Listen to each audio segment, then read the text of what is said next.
Nah, kemudian terus muncullah gagasan gitu. Apa sih supaya kita termotivasi, ada sugesti bahwasanya tempat yang kurang ini atau sesuatu yang menurut kita itu minus ini itu menjadi kelebihan. Merubah sesuatu yang negatif menjadi positif. Merubah sesuatu yang buruk menurut orang itu menjadi sebuah hal yang positif. Ya. Akhirnya kita cari-cari gagasan gitu, muncullah nama Raihatul Jannah. Raihatul Jannah. Jadi aroma surga. Itulah yang mentera belakangi kita. Oh, ini kita kasih nama aroma surga. Jadi kalau ada asap, kemudian ada limbah tahu, kemudian ada air yang keruh begitu, kita anggap sebagai Raihatul Jannah. Harapan kita nanti insya Allah begitu. Masya Allah.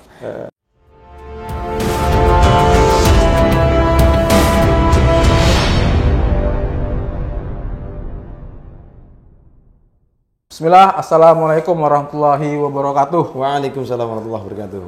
Kembali lagi di channel majalah Sahid dalam program Sahid Talk. Saat ini kami bersama dengan Ustadz Ahmad Hamim. Selamat Ustadz. Alhamdulillah. Sehat ya? Alhamdulillah. Masya Allah, beliau ini Direktur Utama Pondok Roja di Sukoharjo. Nanti kita akan berbicara soal kiprah dan pengalaman beliau selama merintis dan membangun pesantren Roja. Baik, Ustaz. Pertama, Ustaz, kita mulai dari pengalaman Ustadz dulu deh. Dulu sebelum merintis pesantren Roja, Ustadz dapat amanah di mana aja nih? Wah. Baik, bismillahirrahmanirrahim. Assalamualaikum warahmatullahi wabarakatuh. Alhamdulillah, terima kasih. Ini suatu kehormatan bisa bersama-sama dengan teman-teman di Hidayatullah Podcast ya. Kapan-kapan gantian kita yang nanti ngundang. Amin. Nah, kita ada podcast namanya Poporo, podcast Pondok Roja. Oke, di Pondok Roja kita mulai itu tahun 2010. Sebelumnya saya itu tugas di beberapa tempat ya, salah satunya adalah di Klaten. Klaten itu tahun 2006 saya ditugaskan di situ, masih bujang, kemudian ditugaskan dakwah di sana. Pas kondisi saat itu adalah kondisi bencana, gempa. Klaten 2006 gempa Jogja Klaten kan gitu, 2006. Saya itu tugas sekitar 1 tahun. Di 5 bulan atau 6 bulan pertama itu saya ditarik ke Solo, kemudian itu saya dinikahkan. Nah, jadi kisahnya nanti kisah kalau ada di sana di sekolah, ini kisah kasih di bencana. Ya, dinikahkan, kemudian terus saya melanjutkan kegiatan dakwah di Klaten, merintis pesantren di Klaten sampai setahun berikutnya, baru kemudian ada pergantian, saya ditarik di Solo. Ya, kemudian setelah dari Solo 2010 saya ditugaskan lagi di Sukoharjo begitu. Dari Solo sempat berarti dari 2006 ke 2010 saat itu ya? Ya, di Solo ya. Alhamdulillah kami sempat ngerasakan jadi santriannya dulu, tadi santriannya Ustadz Hamim di Solo. Di antara yang paling berkesan buat saya itu selama Ustadz Hamim 1 tahun seingat saya 2008-2009 saat ya, kalau nggak salah itu. Beliau ini nggak suka santrinya digundul. Tapi saya nggak tahu ya sekarang sama apa enggak itu. Nanti kita bisa tanyain juga apakah masih sama prinsipnya, apakah. Tapi kebetulan sekarang Pondok Roja ini kan perempuan Ustadz ya. Nah, jadi pandangan Ustadz dulu deh soal dulu kenapa sih Ustadz kenapa pingin santri-santrinya dulu nggak digundul atau apa? Kenapa? Ya, kalau kita nangani santri itu kan backgroundnya macam-macam, latar belakangnya macam-macam. Kalau dari kacamata saya pribadi, namanya santri itu saya pengen melihat dari sudut pandang mereka. Jadi biasanya kalau pengasuh itu melihat dari sudut pandang pengasuh. Ya, anak dianggap nggak soleh atau nggak baik ketika dia nggak ngikuti standarnya ustadz, gitu. Tapi saya melihat dari sebaliknya, bagaimana mereka itu dilihat dari sudut pandang mereka. Ya. Jadi teman-teman atau santri ini sebenarnya punya latar belakang macam-macam, kemudian dia punya belakang hobi atau mungkin potensinya berbeda-beda. Potensinya berbeda-beda. Nah, kita lihat dari situ. Jadi kriteria soleh atau mungkin standar soleh itu sesuai dari bagaimana mereka bisa mengembangkan minat bakat mereka itu sesuai dengan minat bakatnya dalam lingkup kesolehan yang ada kan gitu. Jadi santri dia suka gambar ya silakan, nah, gitu ya. Dia suka untuk berimajinasi dalam rangka untuk membuat desain dan sebagainya, is okay kan gitu ya. Selama dia dalam bingkai akidah dan Islam yang benar kan begitu. Nah, saya memang selama santri itu tidak melanggar aturan pesantren yang sifatnya itu umum begitu, no problem, silakan kan gitu ya. Menggundul itu bukan sebuah hukuman yang menyelesaikan gitu ya. Tetapi menggundul itu ya selesai masalah selesai. Cuma bukan kemudian terus membuat anak itu menjadi semangat untuk mengaktualisasi keinginannya. Kan Ya gitu. berarti udah kejawab tuh. Nah, kira-kira begitulah. Jadi itulah kenapa Ustadz Hamim membangun Pondok Roja itu justru datang dari teman-teman yang ini ya, justru yang agak dalam tanda kutip yang mungkin punya keunikannya sendiri-sendiri ya.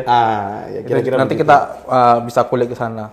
Baik, kemudian saya mau lanjutkan tadi saat habis dari Solo di 2010 tahap-tahap awal ketika antum dapat tugas di Sukoharjo itu di Pondok Roja itu hal apa yang pertama Ustadz lakukan untuk kemudian bisa diterima masyarakat atau mungkin bisa waktu itu belum ada ya Ustadz ya di Sukoharjo belum ada pondok pesantren Hidayatullah ya? Belum. Jadi Hidayatullah hadir di Sukoharjo itu tahun 2010. Kita dapat tanah wakaf di sebuah kampung gitu ya di kota Sukoharjo. Ya otomatis itu bukan saya sendiri ya untuk tugaskan di sana, itu ada beberapa teman yang lain. Ada Ustadz Sigit sekarang, ada Ustadz siapa namanya Nur Arifin, ada Ustadz Sarif Hidayatullah. Antum juga mungkin kenal gitu ya. Ada lagi yang sekarang tugas di Ternate. Ya, saya lupa namanya. Sofian, antum tahu Sofian? Oh, Sofian, Opan. Nah, itu perintisnya Hidayatullah Sukoharjo itu. Oh, pernah dapat tugas sana ya? Iya. Pengabdian setahun tuh Mengabdi, di sana ya? benar di sana. Dan Masya Allah dari mereka dari beliau-beliau itulah, alhamdulillah Pondok Roja bisa sampai seperti hari ini. Gitu. Jadi awal-awal ya kita sama lah dengan teman pesantren Hidayatullah Rintisan yang lainnya, jual majalah, silaturahmi dan sebagainya, bangun TPA ada, kemudian sempat kita buat dulu TK. Ya, apa? TK Islam gitu. Ya, anak-anak cowok-cowok lagi belum masih bujang-bujang semua, belum nikah gitu ya. Kalau saya sudah nikah waktu itu. Buat TK kan gitu. Kan aneh. Cowok-cowok buat nikah, buat TK gitu ya, cowok-cowok gitu. Tapi Masya Allah sudah kita desain, sudah kita gambar-gambar semuanya itu. Nah, ternyata dapat penolakan.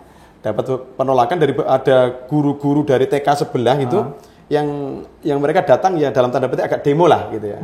Ada Pak Lurah, ada guru-guru gitu. Intinya tidak menghendaki ada TK di situ. Iya. Ya sudah, karena kita hadirnya Hidayatullah di Sukoharjo dalam rangka untuk pengen diterima di masyarakat, pengen merangkul masyarakat, pengen mendakwakan Islam yang rahmatan lil alamin.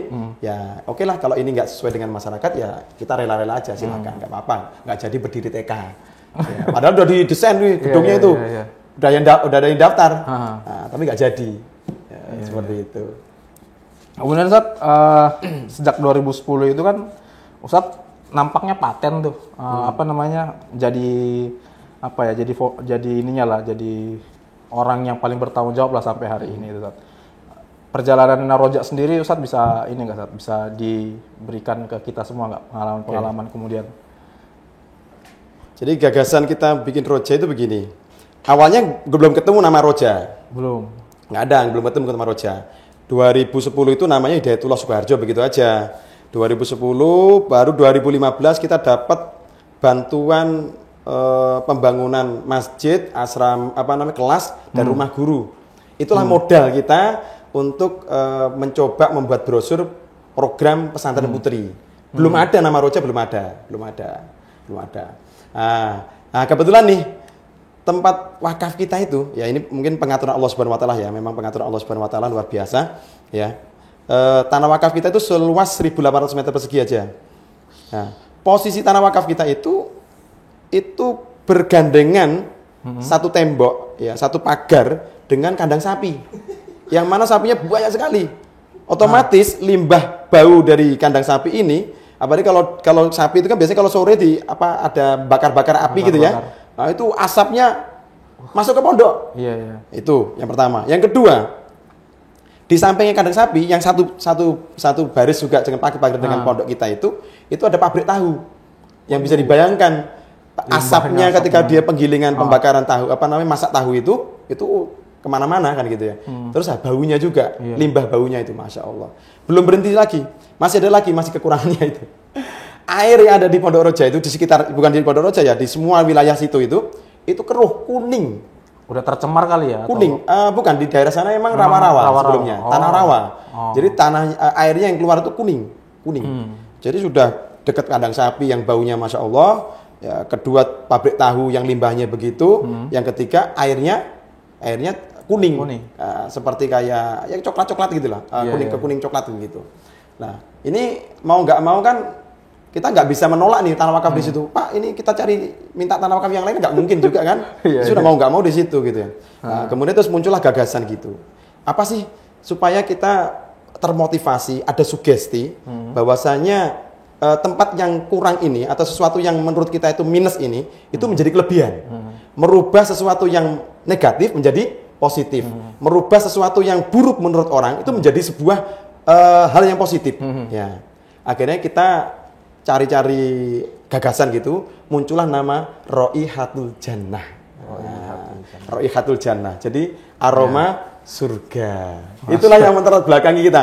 Oh, ini kita kasih nama aroma surga. Jadi kalau ada asap, kemudian ada limbah tahu, kemudian ada air yang keruh begitu, kita anggap sebagai Raihatul Jannah. Harapan kita nanti insya Allah begitu. Masya Allah. Itu hari ini masih ada kandang sapinya, masih ada. Masih. Luar biasa. Masih. Oke, sejak itu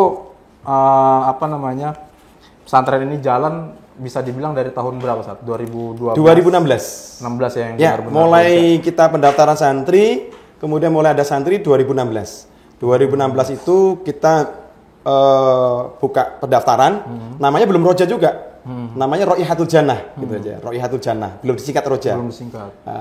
Kita sebar brosur kemana-mana. Saya ingat sekali itu kami itu hutang. Modalnya untuk cetak brosur itu hutang ke BMH Solo waktu itu, BMH Solo. Ya, hutang BMH Solo sejumlah 800.000. 800.000. Nah, itu modal kita. 800.000 itu kita buat modal cetak brosur dan sebagainya. Kita dapat 6 rim waktu itu. Kita sebarkan kemana-mana dalam beberapa bulan kampanye pendaftaran itu. Dapatlah pendaftar itu cuma 9 orang. 9 anak. Nggak apa-apa lah, alhamdulillah, manusia semua yang daftar. Iya, waktu itu banyak ini orang-orang pada ini kok buat pondok deket kandang sapi, ini kok buat pondok deket pabrik tahu. Kelihatan sekali. Jadi kalau santri masuk itu kelihatan sapi, gitu kelihatan sapinya, belum ada pagernya Mas ya. Iya. Jadi kalau ada wali murid yang mau daftarin itu lihat kok kayak gini sih pondoknya kan gitu. Nah, tapi kita sampaikan, kami menyampaikannya bukan dengan memelas atau mungkin merasa rendah, itu enggak. Kami nyampaikan bismillah di tempat ini. Gitu. Kita sedang semangat gitu ya. Ini adalah bagian dari insya Allah menjadi Raihatul Jannah. Menjadi asbab kita nanti akan menghirup aroma surga nanti insya Allah kan begitu. Dengan semangat begitu, dari sekian banyak orang yang daftar itu, 9 anak inilah yang percaya, yang yakin dengan gagasan yang kita angkat. Iya. Itu angkatan pertama katanya. Angkatan pertama 9 anak. Masya Allah. Sekarang udah angkatan berapa? Udah hampir 10. Sekarang sudah 7 tahun berjalan. Ya. Angkatan berapa itu? 7, 8. 7 ya. Ya. Seperti itu. Baik, Sat. Menariknya kalau Roja ini kan saya dapat kabar kan awalnya kan SMP ya.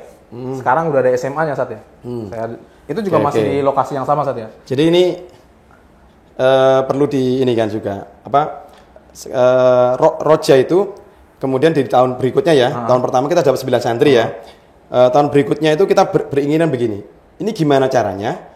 Pondok kita itu tak sekedar dihitung, tapi harus diperhitungkan. Ini catatannya ya. Jadi bagaimana merubah mindset gitu ya. Pondok yang tak sekedar dihitung, tapi harus diperhitungkan. Ya. Akhirnya kita merubah mindset kita. Kemudian saya sama teman-teman belajar bagaimana sebuah branding pesantren, kita belajar bagaimana digital marketing, wah pokoknya kita pengen belajar semuanya itu. Dari situlah ketemu positioning kita. Akhirnya dari situ kita ketemu bahwa Pondok Roja ini sebuah pesantren ya yang kemudian mempunyai ciri khas tersendiri. Ya, itulah yang kita angkat. Ya, jadi kita bukan berarti kita pengen sekedar berbeda dengan pesantren yang lain, tetapi kita pengen menyampaikan pada masyarakat, ini loh, kita punya solusi nih. Punya solusi untuk masyarakat, kita punya program pesantren yang berbeda nih dengan yang lainnya. Begitu. Nah, dari situlah di tahun kedua muncullah namanya akronim ROJA, Raihatul Jannah, Pondok Roja. Itu setelah kami waktu itu belajar branding. Jadi kita nggak serta-merta langsung dapat idenya, enggak, tapi kita waktu itu ikut sekolah branding, ya branding, membangun branding begitu, muncullah namanya Pondok Roja. Lah dari dari kemudian terus brandnya kita rubah, Raihatul Jannah, kemudian dijadi Pondok Roja. Kemudian ketemu logonya Pondok Roja itu, ketemulah warna identik dengan Pondok Roja, warna pink, warna pink dengan pink-pinknya itu. Mahal itu warnanya. Iya, kemudian dan sebagainya. Ya, kemudian terus konsep-konsep berikutnya tentang bagaimana program pendidikan yang di Pondok Roja. Ya. Gitu. Di antara yang tadi soal program itu, apa yang membedakan dari pesantren-pesantren pada umum? Ya, jadi gini, kita pengen latar belakang begini. Santri Roja itu pengennya tak sekedar mereka itu pinter hafal Al-Quran, tak sekedar mereka itu ahli Al-Quran, tapi kita pengen santri Pondok Roja itu memiliki point of difference. Nah, pembeda. Apa sih yang menjadi pembeda di Pondok Roja itu? Jadi Pondok Roja ini bukan sebuah sekolahan SMP SMA, bukan. Bukan MTS Aliyah, bukan. Tapi Pondok Roja itu adalah pesantren setingkat SMP dan SMA. Jadi bukan SMP SMA, bukan MTS Aliyah, tapi setingkat. Nah, tetapi kami di sana bukan berarti ini tidak ada formalnya. Kita ada meracik program gitu ya, pengembangan dari PIBT ya. Kurikulum PIBT Hidayatullah, kita ada pengembangan di situ, kemudian kita buat ya, mereka juga dapat ijazah dari pesantren, juga dapat ijazah dari umum setingkat SMP SMA gitu ya. Tapi yang kita kembangkan adalah pesantrennya, bukan sekolahannya. Nah, bukan sekolahannya. Nah, yang menjadi ciri dari Pondok Roja ini adalah yang menjadi pembeda dengan pondok-pondok yang lainnya, bahwa di Pondok Roja itu ada beberapa program utama. Yang pertama tahfidz lah, jelas ya, program tahfidz. Ya, yang kedua, program di Pondok Roja ini adalah bilingual. Ya, mereka seminggu bahasa Arab, seminggu bahasa Inggris di pondok. Yang ketiga, dia itu pengembangan minat bakat. Sesuai dengan minat bakat ya. Sesuai dengan minat bakat. Jadi di pondok kami itu anak-anak dibebaskan untuk membuat klub-klub minat bakat. Jadi ada sekitar 20-an klub lah mungkin ya. Mereka bebas klub apapun. Ya, klub apapun itu. Jadi nanti santri menyesuaikan dengan apa yang dia suka. Karena kita punya prinsip begini, siapapun berhak menjadi apapun dalam bingkai Al-Quran. Selama minat bakat itu sesuai dengan tidak melanggar dari bingkai Al-Quran, no problem, silakan. Iya. Macam-macam. Ada klub yang aneh-aneh apa ya? Nah, kalau yang umum kan banyak kan, ada klub mungkin aneh itu. Ada klub graffiti. Bayangin nih. Graffiti. Anak cewek yang suka gambar-gambar di tembok dan sebagainya itu. Mural itu. Itu idenya apa coba? Idenya itu di bangku sekolah atau di bangku madrasah itu, anak-anak sukanya coret. Itu berarti apa? Ada bakat terpendam, ya enggak? Saya juga sebenarnya tapi tulisan ngawur aja sih. Iya kan, banyak kan, coba di bangku-bangku santri itu mesti banyak coret-coret kan? Iya. Ini kan potensi. Ini sebenarnya bukan salah mereka karena potensi nggak dikembangkan. Nah, akhirnya kita kembangkan. Ayo kita buatkan klub muralnya. Akhirnya tembok-tembok di Roja itu jadi tembok dakwah. Wah, banyak mural-muralnya begitu. Yang keempat, ya tadi yang ketiga ya, pengembangan minat bakat. Yang keempat, kita ada program multinasional kelas. Jadi kelas multinasional. Kelas multinasional itu mereka itu punya hak untuk belajar dimanapun. Ya, mau di penjuru Indonesia boleh, mau ke mancanegara juga boleh. Ya, jadi dari minat bakat tadi mereka pengen bukan melanjutkan sekolahnya ya, tapi pengen belajar sampai saya pengen mengupgrade ilmu tentang klub graffiti ini, saya pengen belajar ke Jakarta, gitu ya. Di Jakarta ada sekolah atau ada komunitas graffiti muslim. Oke, nggak apa-apa, silakan belajar sana. Nah, gitu. Berarti benar-benar kita memfasilitasi semua ya? Iya, kita fasilitasi semuanya. Jadi ibaratnya jadi agen lah kita, jadi kamu apa gitu ya? Ditantang malah anak-anaknya. Jadi itu mereka anak-anak hafalannya bukan beban lagi. Jadi asik. Hafalannya jadi asik gitu ya. Jadi rambutnya gondrong ya kan, tapi hafal Quran gitu kan. Itu beda itu. Itu program beda. Kalau ini tadi ngomongin putri kan, Roja. Kalau itu beda namanya. Itu saya mau masuk ke situ saat. Apa namanya? Saya lihat kan di Roja ini sebetulnya kan pesantren putri. Tapi kok banyak relawan laki-lakinya juga. Terus itu kayak gimana saat mengkombinasikan teman-teman yang istilahnya mungkin masa pengabdian atau apa. Karena kan kalau saya lihat Roja tuh punya banyak klub-klub ya, punya banyak komunitas gitu. Salah satunya ini Sekolah Ceria, terus ada Tebar Salam, benar ya? Nanti kalau salah tolong dikoreksi. Terus ada banyak lah pokoknya 3 apa 2 gitu ya. Nah itu gimana saat memberikan ruang ke mereka semua, memberikan forum ke mereka lah. Jadi kami di Pondok Roja itu alhamdulillah tenaganya muda-muda. Di bawah 40 tahun lah. Ya, muda-muda semuanya. 30-an tahun begitu. Itu ide-idenya fresh gitu loh. Ide-idenya fresh. Ya rada-rada liar-liar dikit lah gitu. Ide-idenya fresh gitu. Pokoknya teman-teman itu kalau punya ide gagasan, gas, langsung eksekusi. Gas, eksekusi begitu ya.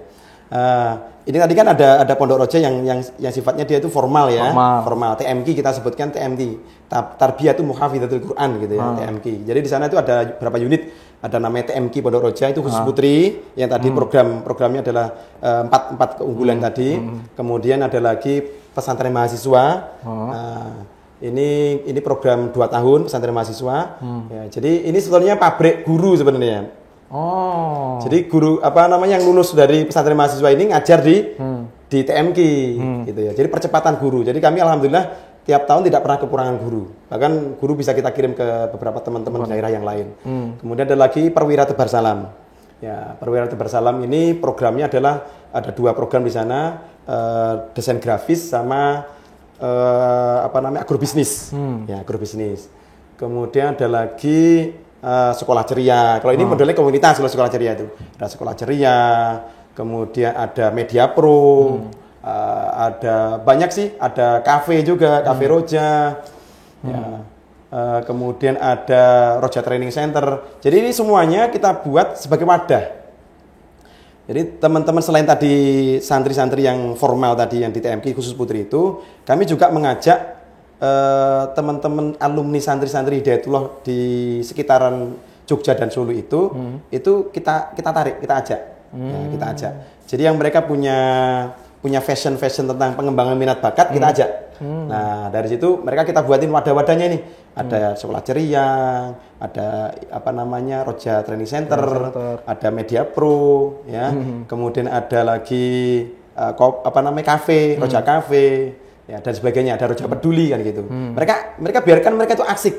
Jadi saya dan teman-teman itu berupaya bagaimana memberikan ruang dakwah kepada mereka, ruang media dakwah buat mereka yang sesuai dengan fashion mereka, teman-teman itu. Ya, karena mohon maaf ini, biasanya ukuran kesolehan santri itu hanya diukur bagaimana dia taatnya pada ustadz, bagaimana dia rajin ngajinya, bagaimana dia itu rajin ibadahnya gitu. Tetapi anak-anak yang mohon maaf yang mereka itu punya yang mungkin sering kabur,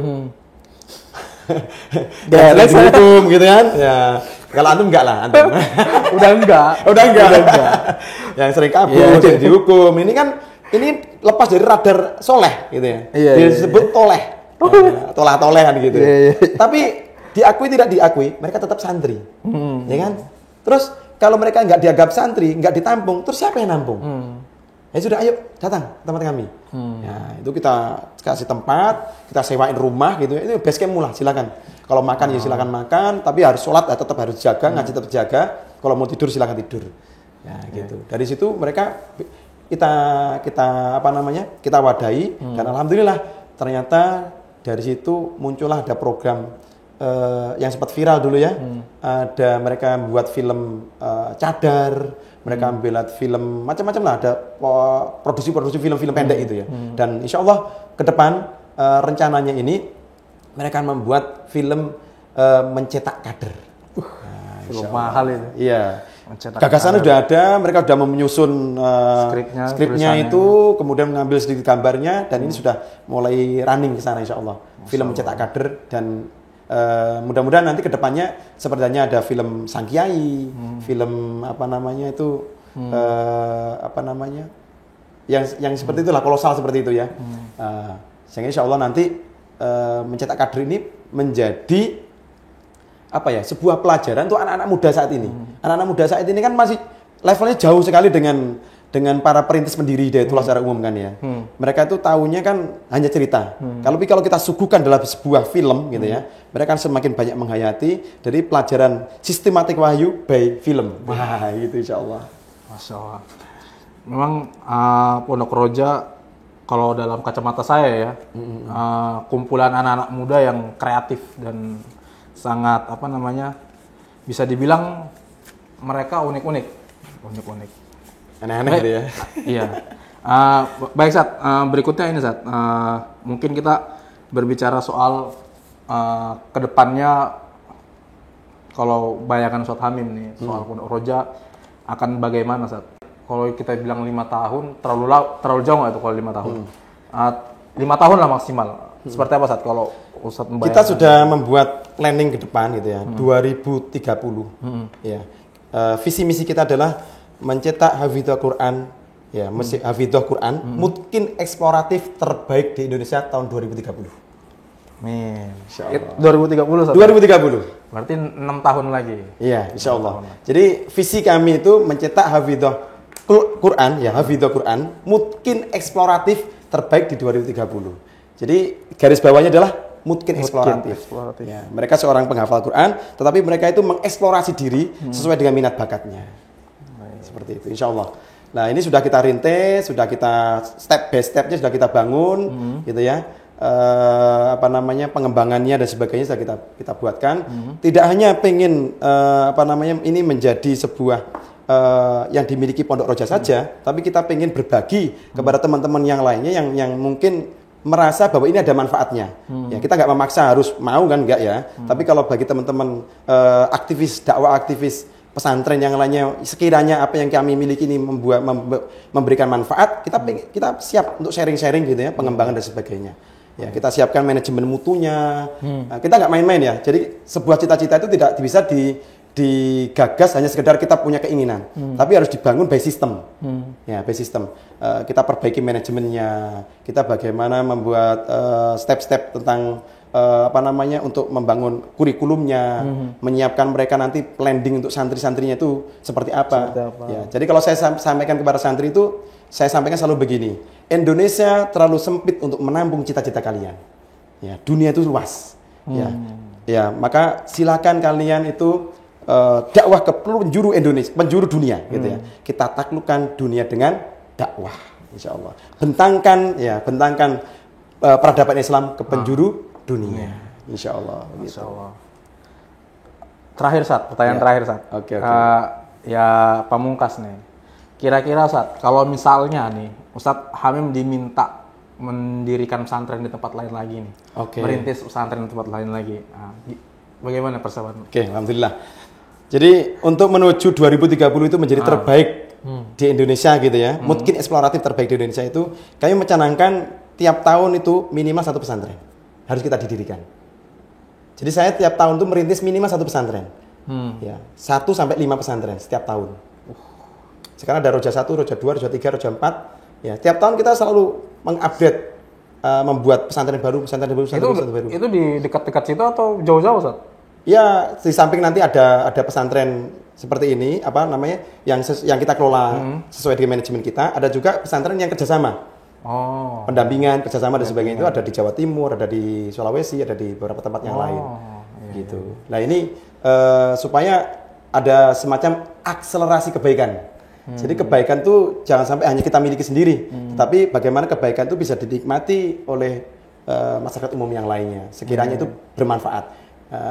Artinya kita pengen berbagi dan terus menjadikan bahwasanya semakin banyak pesantren, maka akan semakin banyak wadah-wadah generasi Islam yang bisa nanti dioptimalkan. Ya, semakin banyak pesantren, maka semakin banyak generasi Islam yang diwadahi. Ya gitu. Jadi kolaborasi, bukan berarti nanti ada pesantren kemudian kita takut tersaingi, tidak. Ya, bismillah. Itu akan jadi kolaborasi. Ya, kolaborasi. Makanya itu tadi bagaimana kita pengen buat pesantren itu seperti halnya kita membuat Indomaret, Alfamaret. Di mana-mana ada. Bangun di mana-mana ada. Harus begitu. Akselerasi kebaikan harus muncul. Ya. Jadi buat Indomaret, Alfamaret itu buat pesantren Roja nanti ada tempatnya, ada gedung semuanya, jadi langsungan. Manajemen sistem udah jadi. Buat satu lagi di sini, satu lagi di sini, terus kita buat. Semakin supaya ini melahirkan sebuah gerakan baru di Hidayatullah gitu ya, menjadi Big Bang, ledakan baru lagi yang semakin menghentakkan Hidayatullah akan semakin terus melesat gitu ya, sesuai dengan visinya membangun peradaban Islam. Kita pengen menjadi bagian dari tegaknya peradaban Islam, insya Allah. Alhamdulillah. Mungkin itu aja ya bincang-bincang kita dengan Ustadz Hamim. Sebetulnya banyak yang mau digali, Ustadz. Nggak habis nanti waktunya nggak habis. Iya. Karena saya ada pertanyaan lagi sebetulnya, cuma di record aja deh. Terima kasih Ustadz atas kedatangannya di podcast kami. Semoga siap. sehat. Terima kasih. Tentunya kiprahnya teman-teman di Roja juga semakin mendunia ya, khususnya di kalangan yang tidak tersentuh ya kalau bisa. Terima kasih atas perhatiannya dari saya. Assalamualaikum warahmatullahi wabarakatuh. Waalaikumsalam warahmatullahi wabarakatuh.